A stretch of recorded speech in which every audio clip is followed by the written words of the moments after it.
My apologies. So, folks, I thought we were live. I shared quite a bit. I want you to know that in honor of Chinese New Year's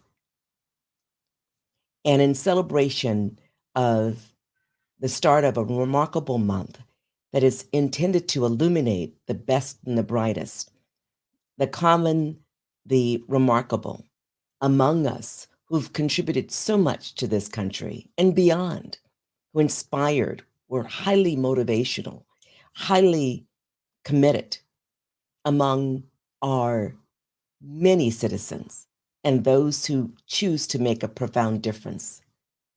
Black History Month. I'm honored to still be here and to be able to celebrate it with you. Today's topic is independence, financial independence, why financial education is essential. And today, my team and I posted a very important statement. I would like to read it to you. Whatever you're doing, consider it as something having cosmic significance, as it is part of the uplifting of humanity. As we celebrate the start of Black History Month, let me back up a little bit. That quote is from the Reverend Dr. Martin Luther King Jr. As we celebrate the start of Black History Month, we pause to reflect on how we can make the world a better place by uplifting humanity through excellent education. Many leaders of our great nation are inspired to respond to this charge, and we want them all, from every background, to know that they have a voice in shaping the future. This month is an opportunity to consider and reflect on how we make the world a better place. We could be more, or rather, what could be more important than providing all children with an excellent financial education? Emphasis on financial education. I don't know if you know this. Across the world, only 30% of the population have some level of financial education. In the United States, it's 10%. And yet 90% of us have some level of academic education. There's a big gap, folks. And this conversation today is really about illuminating the importance of addressing that gap, eliminating the gap. So, what is financial literacy? Most of us think of it in terms of knowledge and skills, without a doubt. Having particular knowledge to understand how to leverage one's earnings, manage one's earnings, and have earnings to take care of one's basic needs and other needs daily, weekly, yearly. It's much more than just knowledge. Skills, having the skills to budget effectively, have the skills to really plan strategically, having the skills to assess. It's more than that. It's attitude. It's an attitude towards money. It's an attitude that I would say is best reflected in one's behavior, which is another part of financial education. Being competent in the area of financial education means that you have key knowledge and you know how to search for additional knowledge if you need it. It's part of the skill set. You also have the attitude. And we at Lead Live say an attitude of not only gratitude, which is fundamental, an attitude that predisposes you to welcome and to receive. And so you're looking for opportunities to not just earn money, but to have your money work harder for you than you work for it.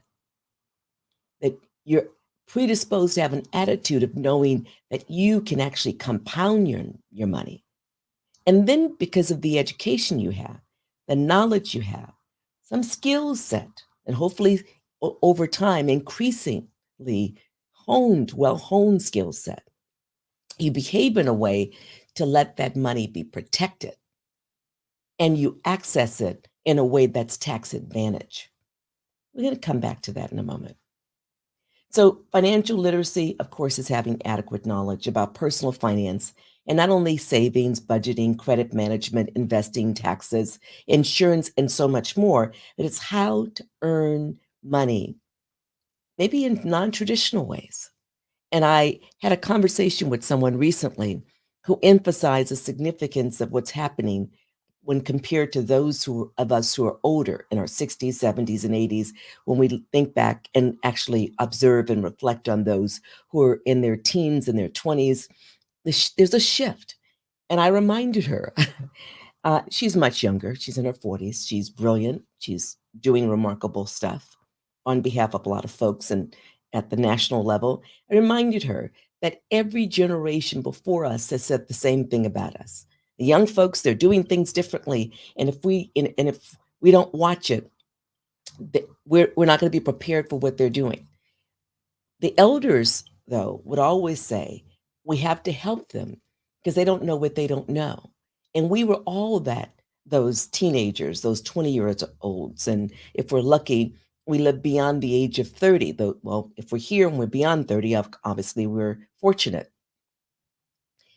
We know what we know. We don't know what we don't know.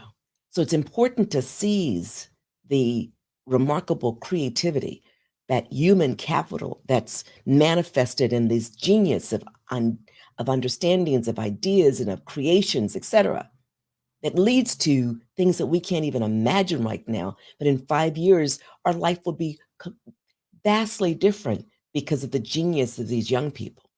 And yet they too need the fundamentals, the financial education, because too many of them grow up to be those exceptional folks who provide insights. And because of whatever it is, socialization, their environments, they're constrained, and they end up like too many of us. By the age of 60 or 65, at best, what they may have is $60,000 or $65,000 in assets. Period. And people say, what happened to that brilliance? Brilliance still inside of them. Just the fire, it's not out. It's turned down. So how to reignite that when they're 60? It's possible. Yet the point is, why do we even create an environment where that is the status quo? Where most of us, when we get the age of late 50s, early 60s, certainly 70s, that fire that burns so powerfully has dimmed. And for some of us, actually literally did dissipate. We don't want that. We want people to have the level of financial education that allows them to continue to burn that fire. And yes, they may shift where they place their genius or where they place their focus, illuminating their genius, yet the fire is burning. And so they don't have to stay at a job because they've got to earn money to take care of them in retirement. And too many of our folks who retired supposedly at 60, 65, 70 are back at work, not because they want to, if they're smiling at us, they're greeting us, they're giving us quality services because they have to. We're about the business of reminding you or informing you for the first time that you can build your assets in such a way with the right financial education where you're less concerned about how are you going to be able to live the dreams that you have. In fact, you're living the dreams throughout your life as opposed to waiting for that vista time in your life to get to that vista place in your life. We encourage you to build it now and experience it as you live so that the notion of living is honored by your leveraging. Oh my goodness. And then fortified by the love that you have for yourself, that you're able to give and share with others because you have it for yourself first. So let's go a little bit further. I want to share something with you. I've got a few visuals, and my apologies if the technology doesn't work so well. My key lead is a little bit under the weather, so he's doing what he should be doing, relaxing and recovering. I want you to see this. These are some key facts in the US alone. This is not worldwide. In the future, we'll bring some worldwide facts. But I've shared with a few of those facts. The level of credit card usage and debt, more importantly, usage is not the issue. Debt is the issue. In this country, is far beyond 50%, far beyond 52% that you see here. It's increasing and it's scary. Why is it scary? Because most people don't know when they leverage a credit card, and yes, the vast majority don't know, there's a interest rate associated with that.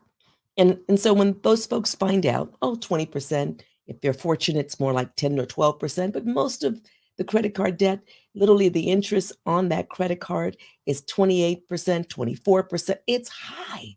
We used to call that loan shark rate 30 years ago. Now it's considered to be normal. Well, if they don't pay those credit card debts off every month, what happens? The interest accrues. It accrues.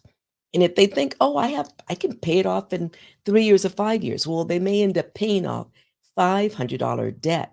It's now 1,000 or 1,500. And so what they thought was a good deal because they used a credit card and it was on sale. Ultimately, when they pay off their credit card, if they're doing it the average way, the way most people do, they're literally accumulating more debt than they had when they originally used their credit card. So we at Lead Life, we're not a fan of bad debt. And credit card debt, most of it, almost the majority of it, is bad debt. If you're using it for something that actually maintains value or increase in value, then that's a different deal.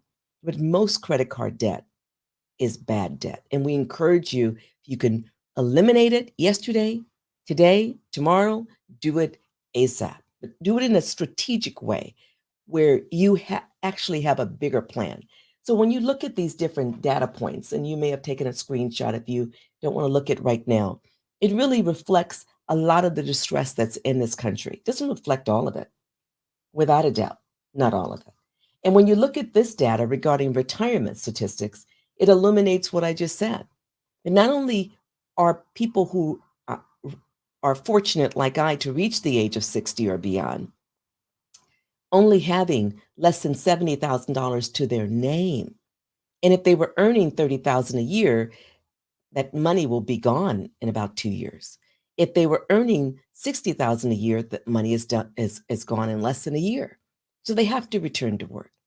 And not only that, what's happening? Those who are in the lower economic strata of our society, meaning that their income is less, they're literally they're putting forward less in retirement than those in the top 10%. You can see that there. 25% of net worth grew by 2,710 in from 1989 to 2019. Whereas you look at the top 10%, grew by 600,000. So what's happening? Most of us know this already. The wealthy, or I should say the rich, because not everyone who's rich is wealthy. The rich are getting richer and the poor have less resources. And with inflation going up, the resources that they seem to gain actually have a nullifying, the inflation has a negative effect, meaning that their earnings, whatever dollars that they may be growing, will have less power to purchase, less purchasing power because inflation continues to go up. We don't know what it is, according to the government, yet in public records that I've been able to find. You probably can see it. But last year, it wasn't the average 3%, between 1 and 3%. It had climbed to 5.2, then it went to 6.2, then it went to 7.2. So the key thing is we want to be literate, financially educated, more importantly. It's more than just a basic literacy. It's really being powerful, understanding the importance of how to generate money, how to grow the money you generate, and then how to protect, generate. I mean 100% of it. I'm not talking about hoping that the market treats you well and you keep most of it because you're able to stay in it for the long haul. I mean, when you earn $10, you keep the $10. When you earn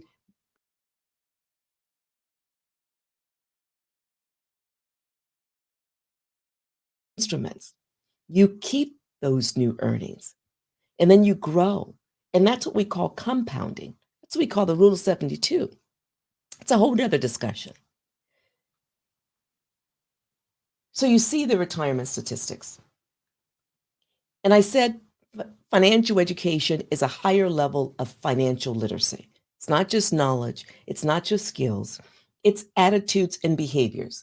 Now, while this visual is a nice visual by the Milken Institute, it doesn't go as far as a visual that we'll share that we're working on in the future. But I think it's a very good starting point to see that knowledge are just basic concepts, awareness, practical know-hows, right? Build a budget. I mean, there's so much, it's replete throughout the internet about how to build a budget, what tools to use, et cetera, et cetera. We're talking about something much more profound than that, although that's powerful to have that in your tool belt, right? Skills, not only being able, there's so many tools to help you with the skills too. So that's important. Know what the tools are, and when the tools are not working, to be able to do it on your own. Okay. Then we're talking about attitude. I mentioned earlier, and it's a middle mindset. It's a mindset around money. And if you read certain religious texts, certain philosophical texts, you get a lot of edification, literally, about the power of money and that money, everyone deserves to have money. I know we hear a lot of stuff about, oh no, the Bible says it's the root of all evil. No, the person who said that to you did not read it accurately. I don't care what religious texts. I've read a lot of them. I don't know them fully, but I've read a lot related to money. And it's all in the affirmative. And not that money is the ends. Money is a means to facilitate you getting to the ends. It's not about loving money. No, it's about honoring the power of money in a capitalistic society where money is the means of exchange. Here at Lead Live, we honor faith, family, finance, fitness, and fun. We believe that's the true wealth equation. You have those 5 F's, you are wealthy. If you only have money, you've got some means to get the others. Because if you don't have sufficient funds, what happens in your relationships? You're bickering about things. And then all of a sudden, she doesn't look so good to you anymore. He doesn't look so good to you anymore. I'm done, because you can find something better. When in fact, the better is in you, it's never in the other person. When you have the right financial education, you are wired to see solutions because you are wired to ask the right questions. You are wired to know possibilities. That's what financial education provides you with insights. It provides you with a greater level of confidence. Oh my gosh, you're powerful. You're walking around with your back erect and your chest upright, your head, even if you're moving around, people are like, I want to, I don't know what he has. I don't know what she has, but I think I want what she has. I definitely want what is that? Confidence, you can't give it to someone. Confidence, one gives to oneself. One builds it from the inside out. You see it and you know it when you see it. And when you're financially educated at a high level, you know what questions to ask. You know, if someone is basically running a scam on you, you can sense it a mile away. You are focused on the right things, and you know that you don't know what you don't know. You're sufficiently humble to go investigate, to leverage licensed financial professionals, and not just every guru who shows up who says, oh, I've done that and done it for years. Okay, show me the money. Show me proof. That's what you want.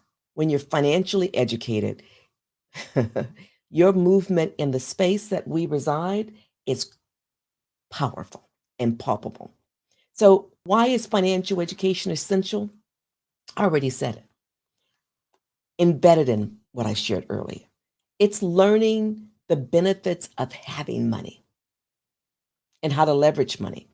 Money in itself, it has no value. It's the value we give to it. And in the society, we give it high value in terms of accessing things, securing things. Some things you don't need money for. Many things, shelter, maintenance, insurance. You have insurance on your car. You have insurance, medical insurance. You have insurance on your home against loss. Hopefully, you have insurance on yourself, which, if you look at the statistics earlier, many people do not have insurance on themselves. And yet they'll have it on their car, they have it on their house, Some of them have one on their bicycles, definitely on their phones, expensive phones. Aren't you worth more? And in building a legacy? And let's stay there for a moment. Did you know that there's a way for you to leverage particular kind, the latest and greatest insurance? It actually you get to leverage while you're alive. That it's not just death insurance. Death insurance is essential. It's part of leaving a family legacy. It's demonstrating to your loved ones, especially your children, your mate, your others, your significant others, the importance they are so that you don't leave a mortgage behind. You don't leave any of these outstanding challenges, or you don't leave your assets in a place where it has to go through a legal system so that more of your assets are taken away. That legal system is probate, as an example. There's a way to protect your family against that, or your assets against having to go through that, ensuring that the assets go exactly where you want it to go. Family, friends, nonprofit organization, major causes, major families. I know I'm jumping around a little bit. I want you to understand the power of a remarkable financial education. It doesn't have to be costly. In fact, I know where you can get it free. My colleagues and I provide it complimentary. Yes, at no cost. So, what does it do? It equips you with knowing the benefits of having money to begin with. Yeah, I know. On the surface, you know. Maybe some things you don't know.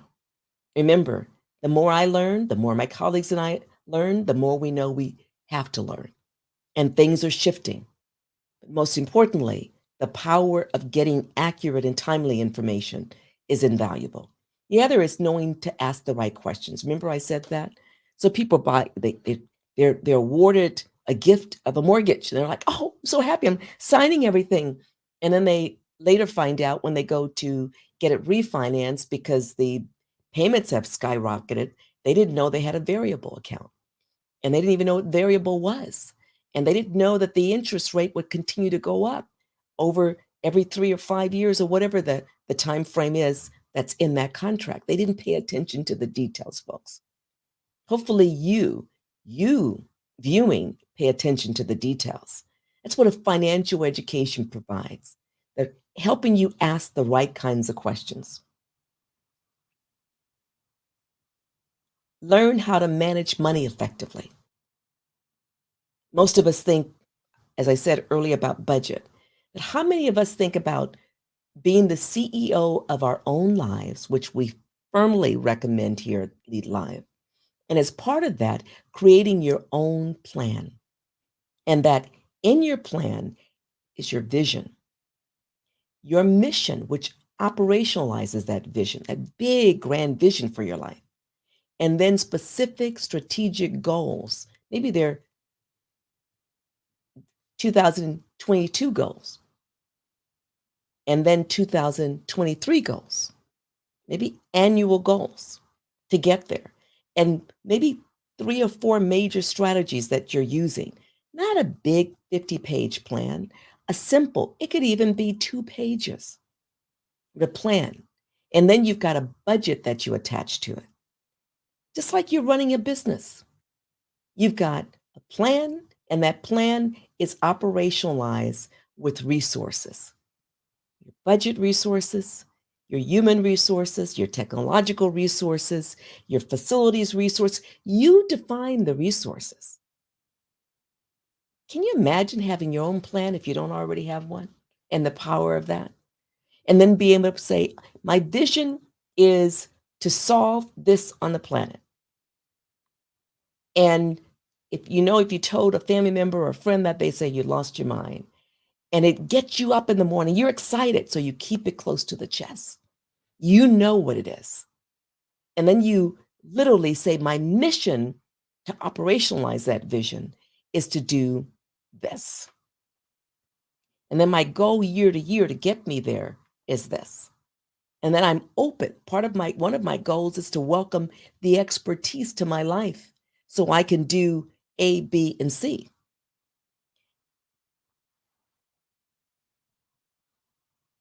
Manage money effectively, beginning and ending with a plan.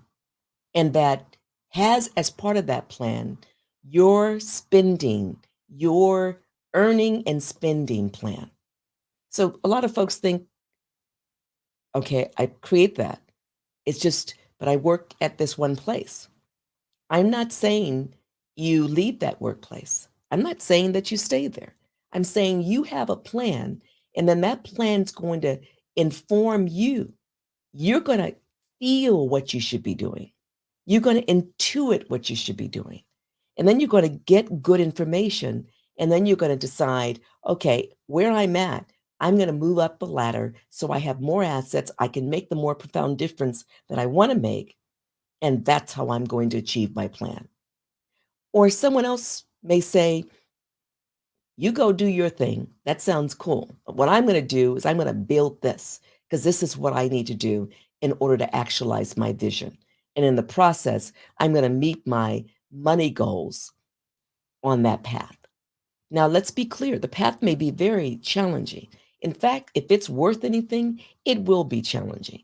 Yet the benefits, oh my God, well, not only that you have a solid plan because of the financial education you're giving to yourself, that you will feel even more inspired because as you move and things actualize, even as you break through these terror barriers that you may experience because the fear that's there, and you experience more, oh my God.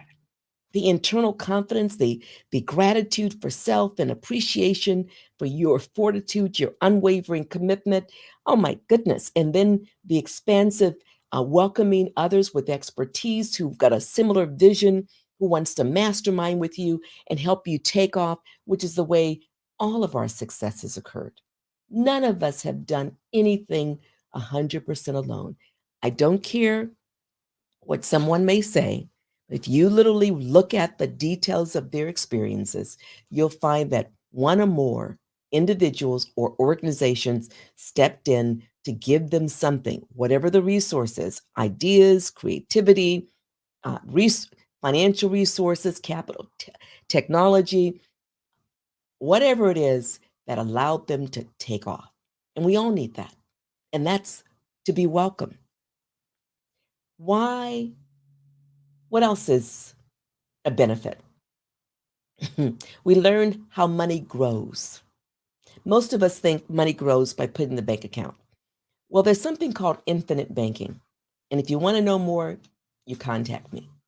And let me tell you, we get to literally do what the banks do and take off as the banks can, take off as the corporations can and do, and definitely take off as people who are building and have built wealth, generational wealth, do over and over again. What did Warren Buffett tell LeBron James? What does he tell anyone that he's mentoring? Stick with certain kinds of accounts. And that's what we help people with. If you know what the wealthy do, if you know what the banks do, you know what the corporations do, and they're using tax codes that have been around since 1913, they're using things that we have access to. The vast majority of us don't know because why? We lack the financial education. It's not inherently a good thing or a bad thing. It is a bad thing if you have aspirations and your limited resources won't get you there. And you're working hard for your money will not get you there. And quite frankly, it's rare. It's rare. In fact, I can't point to one person. I'm sure it may exist somewhere on the planet where a person worked so hard, the money came, all the wealth that they sought came, and they were able to enjoy it. Usually, when someone's done that, they stop working and they're gone within months and definitely within a year. We don't want that for you. We want you to understand that the education can most importantly lead you to, to having the foundation to make sound, intelligent, strategic decisions, financial decisions that literally allow you to do what you not just need to do because it's a great idea for your well-being, your family well-being, or want to do. But the nature of our society in the US alone, and it's happening across the globe if it already wasn't like that for eons, and that is the government in our instances and the employers are like, no, we're not going to do pension plans. And so many of you experience this. And so we're defaulting to giving you government controlled plans that are controlled also or leveraged by employers for tax write off purposes. And so we're so excited about those plans. The key thing is that we don't own those plans. When we have those government controlled plans, they're owned by the government. Let's be very clear. And so when you retire and you seek to have access to those plans, you will have access to the degree that there's money left. And if the stock market plummets, you may have less, if any. And if the government raises taxes, you may have less, if any. The point is, we want you to understand what too many take for granted as it's all going to be there, whether it's Social Security, whether it's this particular retirement account, pension fund, whatever.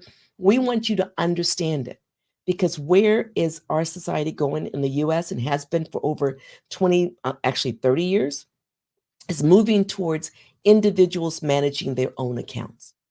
Well, what we say here at Lead Live and with my remarkable team of colleagues at Pinnacle Elite and Signature Solutions Corporate Results, we say start the education now. Take direct responsibility, 100% responsibility for your retirement accounts. And more importantly, because a lot of folks are like, I don't want to retire ever. I love what I'm doing. Would take responsibility for your financial house from now forward. What does that mean? It means knowing that you, oh, I want to acknowledge Renita. How can I get in touch with you concerning the information that you've given us? Thank you. I needed to hear this information. I'm going to place that in the chat in just a moment.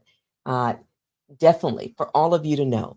I'll give you my direct phone line, quite frankly, and I or a member of my team will respond to you within 24 hours. So the bottom line benefit is helping you accomplish your goals. There are some things that people don't know. I think of Renita because I happen to know Renita Pitt, a remarkable woman who's a grandmother, has beautiful children and a lot of grandchildren.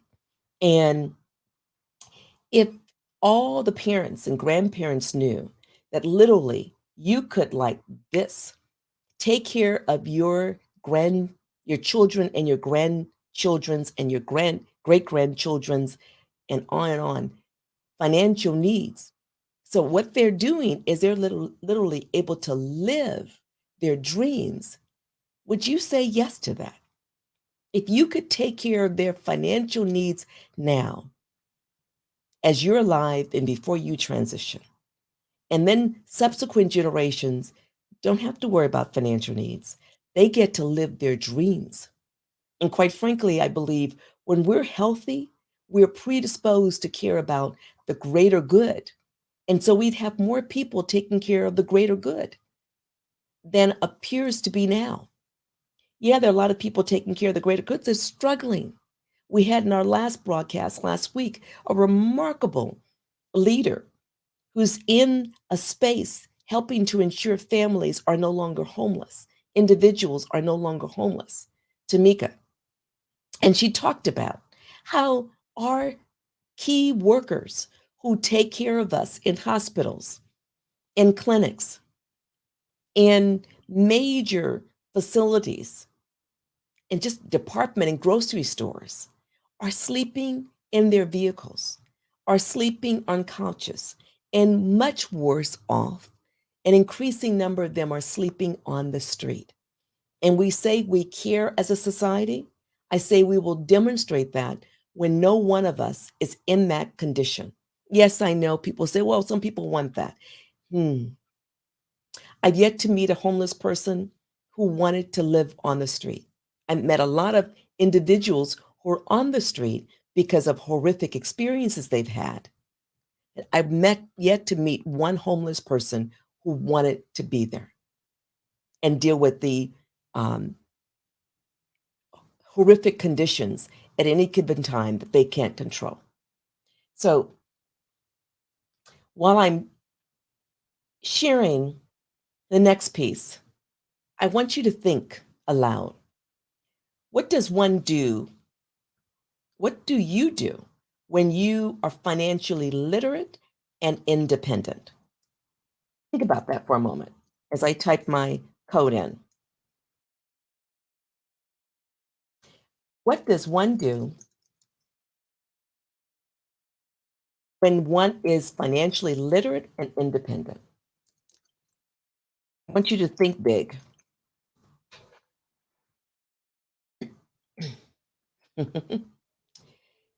Well, I have a few things here. I'm going to go through them point by point. One thing they do is they keep up to date with current possibilities. There's a lot of changes that are happening in society, and change is a constant more than any other constant, I believe. Change is just a constant. Things are going to change.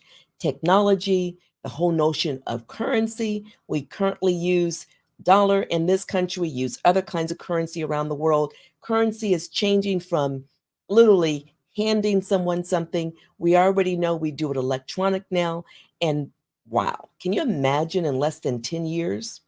Literally, there will be no handheld currency. It all will be electronic and might be in a different whole construct. I think more of us can imagine it because of the nature of cryptocurrency. So just think, keeping up to date with current possibilities so you can anticipate, ask the right questions, plan accordingly. So just because you created a plan does not mean that plan is going to be appropriate for next year, the next 5 years, the next 10 years. In fact, you may need to revamp that plan. Yet the power of the plan is knowing that you are clear, you put in writing where you want to go, and you've mapped out a plan to get there. It's like driving across the United States or driving across, going 500 miles to get to a destination. If you've not literally mapped it out, who's to say you're going to get to the other end, whether it's across the United States or some other territory? You've got to come up with the plan and know what the plan entails. Does it entail using a vehicle, or can you even use a vehicle across certain terrain? Do you need to use an airplane? Do you need to use a boat? You need to make those decisions. In the same way, you need to make comparable decisions, appropriate decisions when it comes to building a base of monetary resources or money, growing that money, protecting that money, and accessing that money, emphasis added on tax advantaged. Did you know that when you earn money, you've got to pay taxes? I think most of us know that, right? Did you know that you could earn money, pay taxes, and never have to pay taxes again on that money? If you put it in the right account to grow, yes, you're earning interest. And you think, no, no, no. If I earn any money on my money that I've already been taxed on, I have to pay taxes on the new earnings. No, folks. There's a way, legal way. It's codified in the IRS code. You want more information? You contact me. Make the most of financial trends. That's another powerful aspect. When you are demonstrating that you are financially educated, you are making the most of financial trends. You can spot things. You can hear something, you can go and look at the news reports, you can go to financial records of corporations. You know a lot more that you can do in 5 minutes or in an hour that many people will kind of wonder and try to figure out in a week or a year and still don't have the correct information. You understand the importance of when to buy, when to sell assets. So people are buying homes sometimes at the top of the market. So they buy that home and then it plummets in value. So they think they're getting a good deal and they fought to get that house and they competed with 20 other people. They got it. They're excited and they should be excited. It's their new home. But they didn't understand they should be treating it as an investment first, a home second. Yes, you should enjoy your home, but when you're talking about assets, you want your home to sustain its value, in fact, grow in value. But if you bought at the top of the market and the market for home buying drops, meaning that you bought it for a million and now it's worth 700,000, oh my goodness, you're burning up. You get me? So knowing when to buy and when to sell. Likewise, you don't want to sell too low when the next person buys it. They got it for 700,000 and next year they sell it for 2 million. You got to have the right information. So when I said earlier that 10% of the population have a what? A financial education? 90% of us have at least an academic education? Well, that 90% of us I'm concerned about. And my colleagues and I are very concerned about because it's a lot of money. Oh my God, there's trillions of dollars of money changing hands right now. Why? Because some major things are happening in the economy. You want more? Contact me. But the deal is, as these folks who end up getting the assets, because so many people are retiring, they're dying, they're passing on, they're leaving those assets to loved ones, but the loved ones don't have financial education. Maybe those who are leaving the assets do, but they didn't slow down to provide the financial education. Or the young folks are so entitled, they didn't even take the time to gain the financial education when the elders try to give it to them. Guess what happens? That 10% that has a financial education will somehow find that individual who has these new assets and tell them, I'll buy that home for you for a million. And you think you're getting out good because your house dropped to 700,000 and they buy it for a million. And then a year or two later, they're selling it for multiple millions. And you didn't know if you kept that home, you'd have a permanent asset that grows, that you could leave to your next generation and the next generation. We don't know what we don't know until we know. And so this is not about blaming or shaming. This is about honoring and illuminating the power of each one of us to gain the right kind of insight, education, the knowledge, the skills, the mental mindset, and the behaviors that will lead to not only knowing how to earn money, not just the traditional way as an employee. And there's nothing wrong with that. I was an employee for almost 38 years. No, it was more like 40 years. And I did some remarkable work with remarkable people. I learned a lot. I failed a lot in order to learn more. I grew up and I am so appreciative and fortunate. And yet I also know what it means to own your own business. Oh my goodness. I was able to leverage what I learned there and things just has taken off because I have greater freedom in order to be able to do more of what my vision was when I was 20 years old, to be an educational ambassador. Now it's financial educator,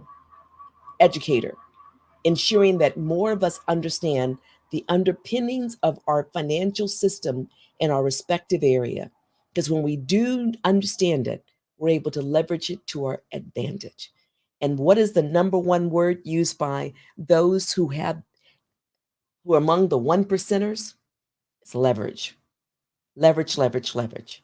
And it's not because it's the one percenters who use the language leverage, or increasingly more of us, or a lot of us who use it. It's because of the power of leveraging the right people with the right licensing, the right expertise in order to honor you and support you getting to where you want to get to. Okay. So before investing, understand and consider the state of economy. Know what you can do to align your money, leadership, management with the broader economic trends. People tend to think of and say money management. I say money leadership and management. Leadership and management. They're not the same, and yet they're complementary. You can do management without leading, and you can just be swimming and swirling and not moving in the direction you want to go. You've got to have the leadership. Pay yourself first. We emphasize invest in you first. Invest in your vision and goals. You got to have a vision and goals first, right, to do that. Place savings in accounts that grow. I'm not talking about the traditional routes of banks and credit unions. They have their place. They have their place. I am talking about where your money grows, is protected, and you can access tax advantage or tax free. Place savings in accounts again that grow. I'm saying the same thing. Ensure that you own all of your plans, your financial accounts, whether it's your retirement plans, your saving plans, own them all. Your insurance plans. People say, oh, I've got insurance at work. Oh, really? Okay, is it yours? Of course it's mine. How do you know? Because I signed a form. Okay, do you have a copy of that form? Oh, I have to go back to your employer, get a copy of that form. Well, it says group insurance. Okay, do you own that? Well, I think so. Well, what do you mean?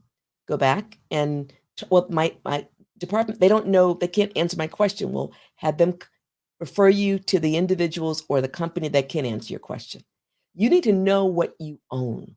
There's assumptions that we make about ownership. And oftentimes we grow up, we get older, and we find out we don't own what we thought we owned. Okay? We want you to own. And I don't mean possessing something that someone else has. I mean earning and securing, protecting, owning your own plans. Any financial related plans, own them, and we can help you with that. We want you to secure your accounts to enable you to access them tax free. That's what we're about. Yes, you paid your taxes. You don't have to pay your taxes there's no law that says you have to pay taxes on all of your earnings. Once you pay taxes on your basic work related earnings, or if you own a business, you paid your appropriate share of taxes, you can place your earnings, your tax, after tax earnings into accounts that allows your money to grow and compound. And then you can access those funds tax advantage or tax free. Want more? Contact me. We definitely want you to maintain at least 1 year. I know textbook says 3 and 6 months, 1 year's worth of emergency funds. We already know from COVID-19 pandemic the importance of having savings. I heard, I watched, I interacted with far too many people who are brilliant, who were in key roles being let go because the employers didn't have the resources they need to sustain those employees. Well, there are resources for employers like that, and employers don't even know it. So that when they're in harsh times, they could have coverage. There's particular kinds of coverage they can take advantage of. So they don't have to get rid of their major assets, like folks I knew. And many that you know, who you know. And not only that, we want people as individuals to have a year's worth of savings, minimum, to take care of contingencies. There's no way to know if you're going to have a major accident or if there's going to be another crisis. Plan for the best, plan for the worst. Expect the best, plan for the worst. I say plan for the best and plan for the worst. Expect the best and definitely have your plan for the worst. You don't focus on it because you've got a plan. You've got the resources. You focus on where you're headed. This is about low stress, folks, because we know what stress leads to. It is the number one contributor to diseases. I don't care if it's heart disease, high blood pressure, cholesterol, you name it, it leads to disease. It leads to health problems, health crisis. It also is the number one cause of breakups in marriages, in relationships. Think about it. And hopefully it didn't affect you, but undoubtedly you know at least one marriage or one partnership that was broken up because of money. You plan accordingly, you're less concerned about that. Leverage credit for good debt. Leverage credit for good debt. There's a difference between bad debt and good debt. Leverage credit for good debt. If you have to have credit card debt, pay it off within that month. Yes, I do mean that. Pay it off in the month that you used it so you don't accrue interest. Review all financial accounts and credit reports on a regular basis. You decide when. I would suggest no less than every 2 months. Some people say definitely once a month. You don't need to stress out about stuff, but have a regular schedule so that you know exactly what's happening to all of your accounts. Because again, you're moving into ownership if you don't own them. Sustain your faith. Whatever your faith is, sustain it, please. You have a right to your faith. There's diverse faiths. You need, at the core, to understand your values, and that should be embedded in your faith. If you have a faith that's at odds with your values, then something's got to change. If you know your values about respect, accountability, integrity, diversity, appreciation, collaboration, partnership, whatever your values are, make certain that faith complements it. If you have a faith that's more important than the values you have, then you need to reassess the values. They should be in sync. Build healthy relationships. If you find that people you love, you absolutely love them deeply, can't honor you, you need to assess the nature of that relationship. Doesn't mean you stop loving them. It means you protect yourself and you surround yourself by people who can honor you. And this is not about being ego-oriented. This is about being healthy. Emphasis on being healthy mentally, spiritually, emotionally, physically. Be the go-to person in your family. It's another major benefit. Enhance your physical and emotional well-being. Having financial education that's sound. And what I love is to be able to live, dream, walk around in a happy way. You're happy. You look at people and you just see love. You look at people, you see their greatness. You look at circumstances and you see possibilities. You look at conditions and you understand your ability to contribute to improving those conditions. From where you sit, yes, you're one person. But with others, oh my gosh, the power you have no limits to your power, to influence. Experience increased confidence. I talked about that earlier. You're working your plan. You've worked your plan. Wow. Now, we talk about the importance of financial literacy, and I say broadly and more profoundly, financial education for youth. Why? This wealth transfer that is happening, the biggest wealth transfer in the history of the United States, is happening now. And if we are leaving things to youth who we've not educated, who we've not chosen to engage in thinking in a way that they have the capacity to do and more, if we're discounting them because they're listening to music that we don't like, or we don't understand, or they're just dancing all the time, good for them, or they're just whatever. If we're discounting them for any reason, shame on us. If we're saying, well, I got mine, they got to get theirs, shame on us. We are the reason why conditions are as they are. I know, no, we weren't around 600 years ago. I could say personally, I wasn't responsible for certain things that happened to people that harmed it. But I got to tell you, I'm responsible now, making certain conditions are better for the next generation. For my nieces and nephews, godchildren, great nieces and nephews, great godchildren, people I love, people I don't know, will never meet, and yet I love. I'm responsible. And the degree to which we take care of our own financial house, oh my gosh, we're going to want to take care of others. Someone said better than I, and I'm not going to quote her very well. She's a remarkable woman, Sandra Olson. She said something about essentially people, and I hope I'm quoting her correctly, people who say money is not that big of a deal, they never had it. They never had it to give away. When you give away money, oh my God, when you give it away in a way that adds value to the life of that individual, to that family, to that community, to that nation. Oh my God. The fulfillment, folks, if you've never done it before, I encourage you to do it at whatever level makes financial sense. And then for you to build your assets so you can do more of it. It is the most gratifying experience I've ever had. It's powerful.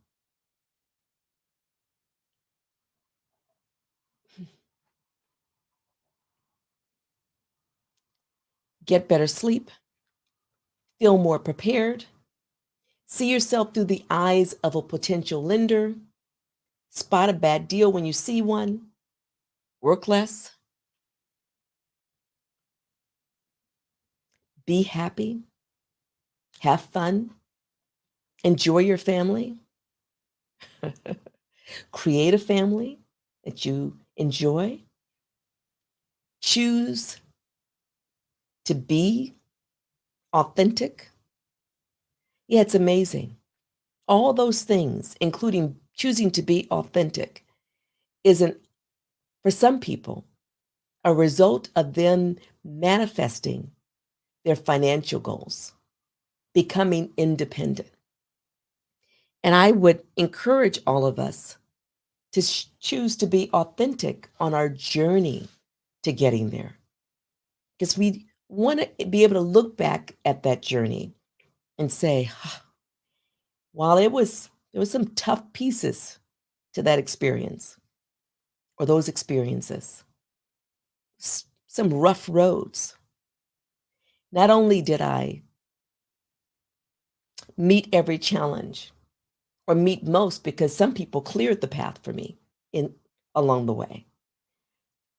I did it always in a way that I could look at my face and when I washed it, knowing that I was clean inside and not just outside.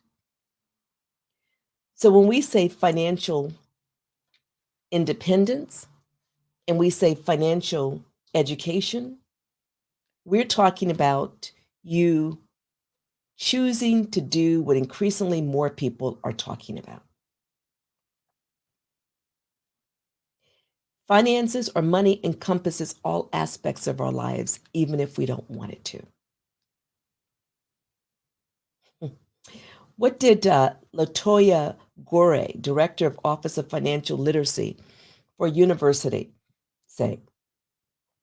Financial literacy is important because it allows an individual to understand and maximize whatever level of income they earn. Yes, I think this is a more powerful part of what she shared. It helps people transform their lives. That's why she does it. And I love what Travis Cook stated, an educational specialist at a board of education in another state. He writes, "My hope is that with increased financial capability, more of us will be able to transition from surviving to thriving." Wow. Resulting in sufficient resources to support our own ever changing, highly subjective pursuit of happiness.